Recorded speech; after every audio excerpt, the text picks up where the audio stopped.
Now it is time for the national anthem to be performed from a contestant from season 16 of NBC's The Voice, Beth Griffith Manley.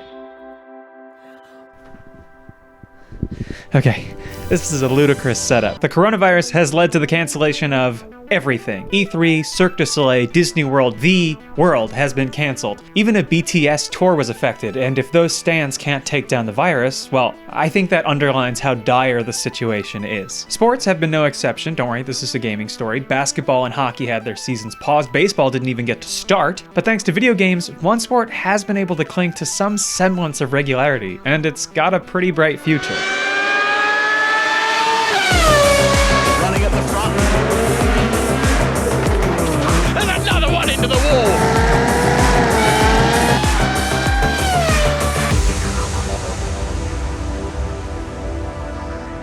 That's right, racing drivers are competing from home, and the occasional technical blip aside, it's going pretty well. So simulation racing has been pretty established, with companies like Mercedes-Benz and Alfa Romeo owning esports teams. But now the line between the track and the sim racing is blurred as all get out. I'll be honest, I don't know a lot about racing. I don't watch a lot of racing, so I don't know exactly what to call them. So you'll probably hear me refer to them as drivers, or racers, or racing drivers, or motorsports professionals, or wheel jockeys, or beep beep buddies, or baby driver, adult driver, wheel guy, you know? F1, F you.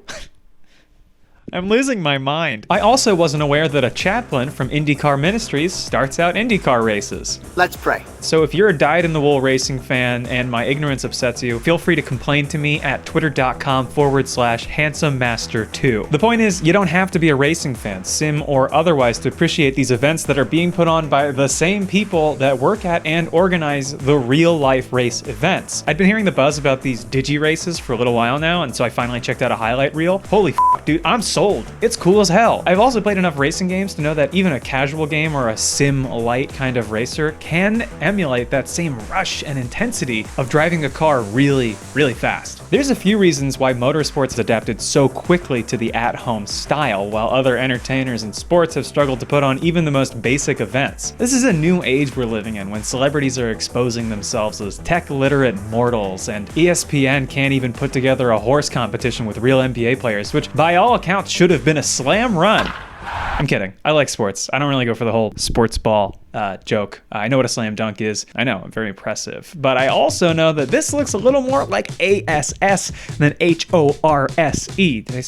Horse, yeah, you know, because they're similar animals, but one's an ass, and an ass is a butt in many circles. So after every racing event on the calendar was put on hold, canceled, postponed, whatever you want to call it, not happening because of the coronavirus, the existing infrastructure made it possible for multiple organizations to arrive independently at their own versions of online tournaments. And so what's fun about these, and one of the reasons I wanted to talk about it, is because they're not like orders from on high. Mr. NASCAR didn't go like, I want an online tournament. No, it's a bunch of people that work in racing that went home after things were canceled, and they were like, this sucks. Hey, why don't we just do it anyway? Why don't we do it online? And they delivered and made something really, really cool. So NASCAR's all virtual The Replacements 100 was put together to, well, replace the now canceled Atlanta Motor Speedway race, which happens every year. Meanwhile, their counterparts at F1 and IndyCar took a slightly different approach. They made theirs less competitive. They wanted it to be fun. They wanted to distract people. They brought in YouTubers and celebrities and a guy that plays cricket. I don't know cricket. Maybe that one's a sports ball. The point is to be fun. It was to give fans something to enjoy in this dark, dark time. Sim racing pioneer Darren Cox told The Verge, no one wants to watch the news. It's pretty grim, so I get what he's saying. And though the world is discovering sim racing, it seems like it's been around for a few years. So F1 and NASCAR have been holding their own events for years now, with full schedules, corporate sponsorships, and prize money. And most of it is done in iRacing, which is a subscription-based racing game. They host everything on their own servers, from races to private events to whatever, and it's the going standard for simulation racing. It's got thousands and thousands of views, and it hasn't been on television.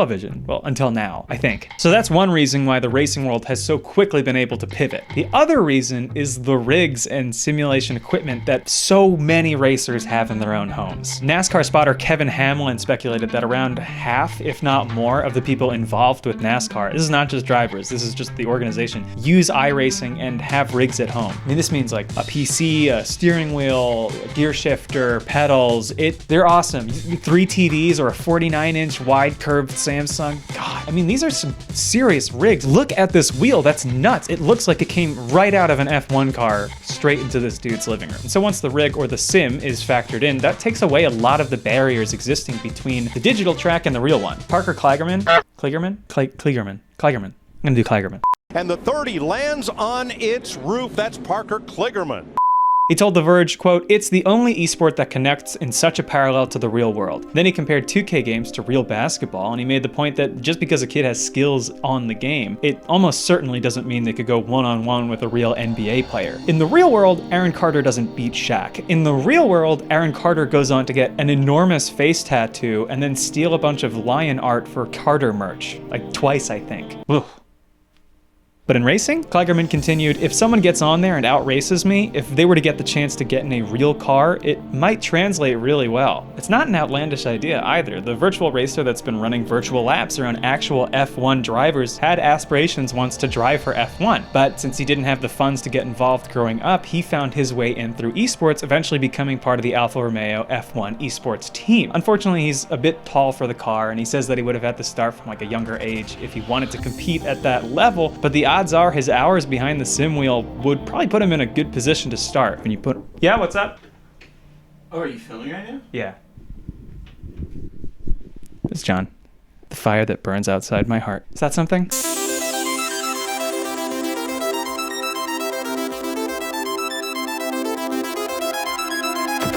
Esports has its fans. The camera shut off. I gotta do the whole thing again.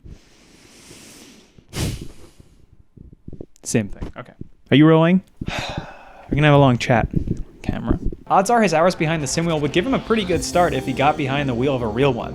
There's this thing I've always wanted to try where you take somebody who's never driven a car before and doesn't have a license, and you put him behind the wheel of a sim racer for a couple hours. Let him drive around, have a good time, hit some stuff, and you yank him out and you put him on a parking lot, like on a closed course, and then just tell him to go nuts. Just like drive. I think they'll know how to do it. I've pitched that for like 3 different marketing things. I don't think legal ever loved it. Or my bosses. I don't know. Maybe we can get that going. Tweet at Autumn. Anyway, it's like an evolution of the sport, or it's an evolution of the way it ties in with motor racing, because recent events have drawn a lot of eyes and a lot of brands to the sport. The streams so far have pulled in thousands and thousands of views, concurrent and overall, and it's through a combination of big YouTube streams and television coverage. I mean, at one point, Lando Norris, who's an F1 racer, but with a Twitch audience, because he plays games and stuff, he had like 70,000 concurrents during the Not the Aus GP. This is a big deal for fans and for the racers. One NASCAR racer, Timmy Hill, who won an event in Texas, said after the win, "I definitely rank the win up there among career achievements." So this is somebody who has raced in real NASCAR events and has won previous iRacing things, but this is different. It is fun to see these guys get into it. The genuine joy and remorse on the faces of winners and losers respectively is deeply fascinating. I don't care about NASCAR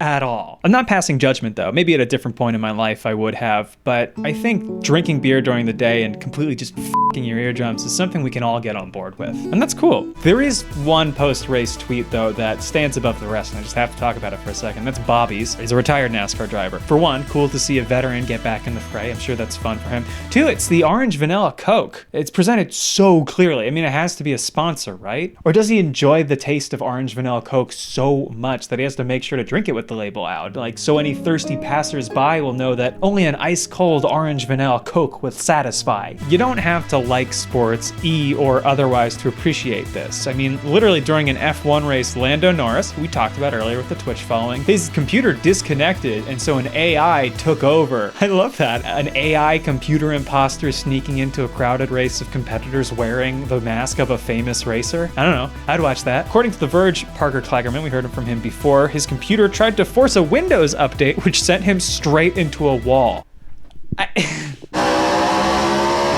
So despite the nightmarish circumstances we're living in, this particular microcosm is one to enjoy while it lasts. When so many different groups of people come together to make something so new and so abruptly and violently, I mean, there's like gonna be issues and inconsistencies and mistakes, and as isolation continues, these events will solidify and take on more structure, more branding, which is why we should enjoy them now. Sportscaster Tom Deacon said after the first virtual F1 contest, "I can assure you we'll be ironing out all of the kinks. This was definitely the beta version tonight." And that that race did have to get cut in half, and there were more crashes than you'd expect, and so on and so forth. And some of those blips and mistakes won't be as fun as these events progress and the stakes become higher and the races become parts of series and there's money involved and stuff. Like at the onset of this IndyCar race when one car briefly despawns and possibly causes an outstanding multi-car crash, which is very entertaining. Then again, there are issues to iron out that were never endearing, like when NASCAR racer Kyle Larson used a racial slur live on stream, which f***ing sucks. I mean, that's less on the production and more on that guy being a total f***ing shitbag. He's been fired since. Fortunately, one guy can't eclipse what's been happening with racing in a time when so much of entertainment feels bogged down by branding and restrictions, or it's too formulaic. It's exciting to watch something so scrappy come together and be done well, too, because not everyone can pull that off.